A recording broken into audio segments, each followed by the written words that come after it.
관계를 자신한 것, 그 자체가 문제였다는 사실이었다. 상대가 감춘 속마음을 알 수는 없고 내겐 일상적인 행동이 누군가에겐 무례일 수도 있었다.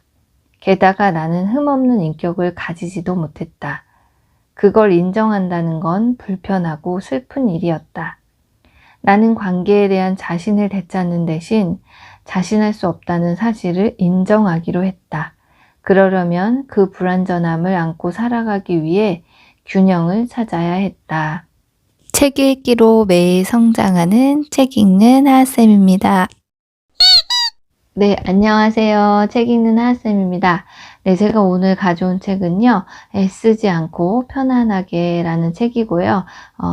제목처럼 내가 다른 사람과의 관계를 맺을 때 너무 애쓰지 않고 편안하게 소통할 수 있는 방법에 대한 이야기가 나와 있습니다. 네, 그럼 책 속의 내용을 함께 보도록 하겠습니다. 1장, 휘둘리지 않고 단단하게. 예쁘지 않으면 어떤가? 특별하지 않으면 어떤가? 당신은 당신 자체로 온전하며 우리의 삶은 여전히 소중하다. 네, 우리의 삶은 내가 무언가 특별해서가 아니라 그냥 이 존재 자체로 소중하다. 이것을 인정하는 것이라고 합니다. 나에게도 그렇고 내 가족들, 내 아이들도 그냥 아이들이 존재하는 것만으로도 감사하다라고 생각하면 참 좋을 것 같습니다. 관계에서 진심을 보이며 편안한 나의 모습을 보여줄 수 있어야 한다. 그게 진솔한 관계를 맺는 시작점이다. 당신은 당신다울 때 가장 사랑스럽다. 당신답게 편안하게. 네, 관계를 맺을 때도 굳이 잘 보이려고 막 애쓰고 이렇게 하지 말고 그냥 진심은 통한다고 하잖아요. 그러니까 사람을 대할 때 늘 진심과 정성으로 대하면 그것이 서로 통하는 길이 아닐까 생각해 봤습니다. 아무리 좋은 사람이 되려고 애써도 모든 사람이 나를 좋아할 수는 없다. 그러니 우리는 우리에게 상처 주는 목소리가 아닌 우리를 사랑하는 이들의 목소리에 귀를 기울이자. 그게 그들의 애정에 대한 우리의 보답이다. 네, 우리 주변에 있는 모든 사람들이 나를 사랑할 수는 없죠. 그러니까 나를 미워하는 사람도 있을 것이고 나와 의견이 다른 사람도 있을 것이고 나에게 좀 상처 주는 말을 해준 사람도 있을 거예요.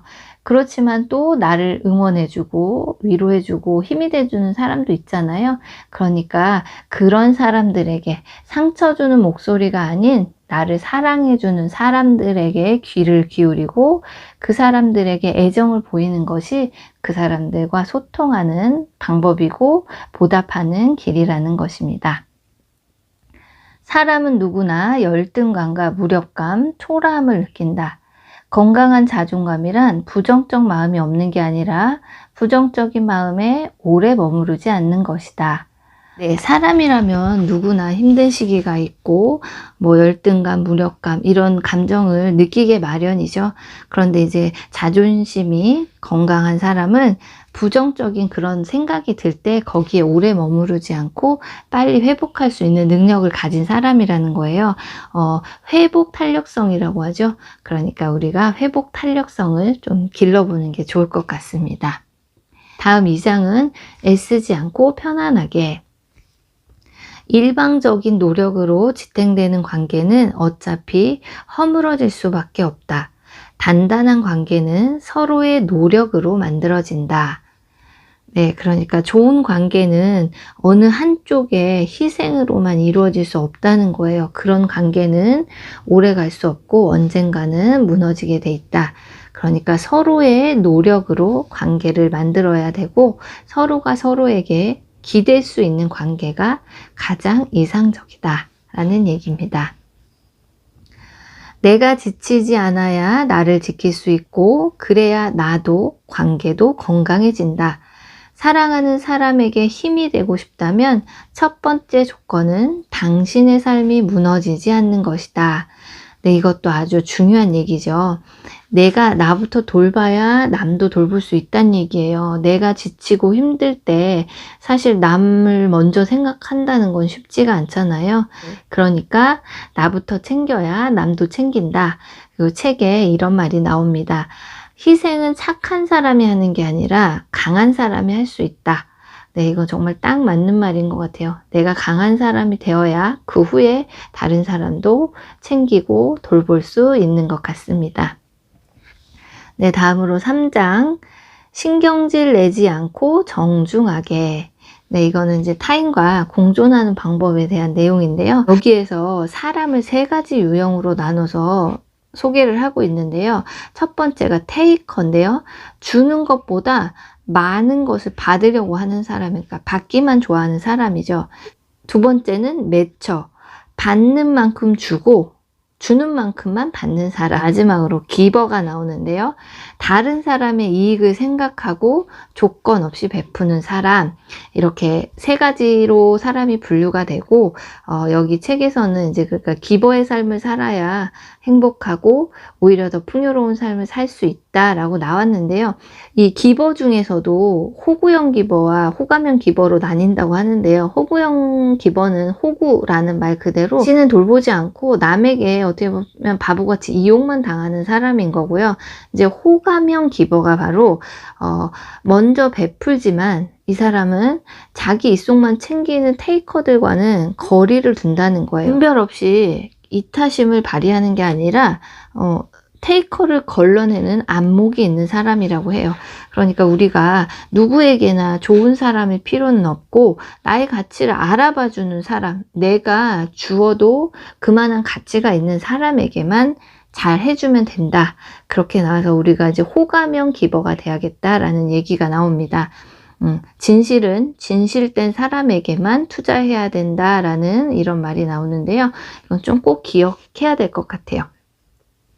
그 다음으로 평범한 안부 인사가 우울증에 걸린 이에게 비난으로 들릴 수 있는 것처럼 상처가 꼭 누군가의 악으로 만들어지는 건 아니다.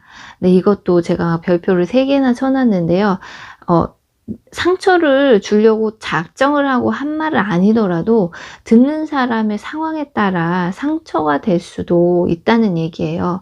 항상 그래서 좀 얘기를 할 때는 그 사람의, 듣는 사람의 상황을 좀 고려하면서 얘기를 해야 되는구나 라는 거를 많이 배웠고요. 그동안 내가 작정하고 한 말은 아니지만 나 때문에 상처받은 사람들이 있을 수도 있겠다라고 좀 생각했고 앞으로는 주의를 기울여야겠다라고 생각했습니다.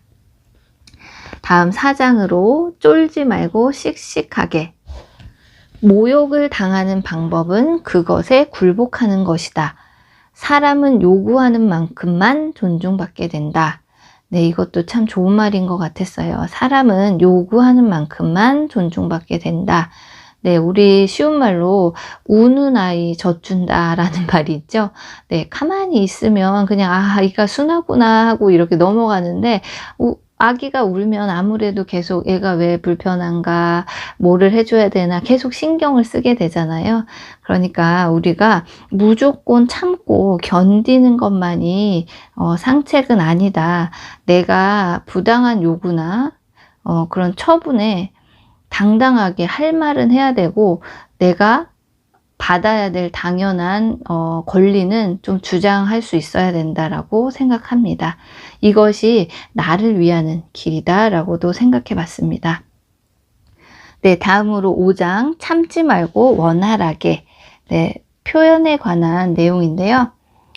조금 더 매끄럽게 이야기하는 법을 배우고 나를 지킬 수 있는 언어를 발견하며 연습하고 수정하고 시도해 나가자. 말하라 모든 진실을. 하지만 말하라 비스듬히. 네, 같은 말이라도 좀 조금은 순화해서 좀 매끄럽게 이야기할 수 있도록 좀 이건 화술이라고 하죠. 이런 화술을 배우고 연습해 보는 게 좋겠습니다. 사람은 고쳤을 수 없다. 그런데 이 말은 변하지 않는 상대에 대한 자조적 체념이 아닌 어느 누구도 우리가 원하는 대로 강제할 수 없다는 겸손의 깨달음이어야 한다. 네, 사람은 고쳤을 수 없다. 이거는 정말 불변의 진리인 것 같고요. 그러니까 타인을 내 마음대로 변화시킬 수 없다는 것을 빨리 깨닫고 상대의 모습을 그대로 인정하려고 해야 서로 편안하게 지낼 수 있다는 것입니다. 네, 마지막으로 냉담해지지 말고 다정하게. 자신의 몸과 마음이 보내는 신호를 예민하게 살피고 자신의 삶에서 회복을 위한 시간과 방법을 확보해야 한다. 불필요한 죄의식에서 벗어나야 하며 자신에게 편안함을 허락할 수 있어야 한다. 성과와 효율성을 넘어서는 지속 가능성과 인간적인 시스템에 대한 논의가 필요하다. 꿈도 열정도 성취도 좋지만 가장 중요한 건 언제나 나 자신이다. 당신은 당신을 아낄 수 있어야 한다.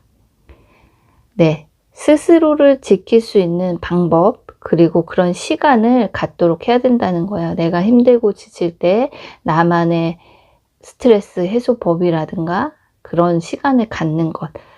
네, 항상 내 자신을 먼저 사랑하는 법을 알아야지 그 다음에 꿈도 있고 성취도 있다는 거예요. 이 책은 제가 읽으면서 내가 다른 사람들과 어떻게 관계를 맺고 있는가에 대해서도 한번 돌아보게 됐고요.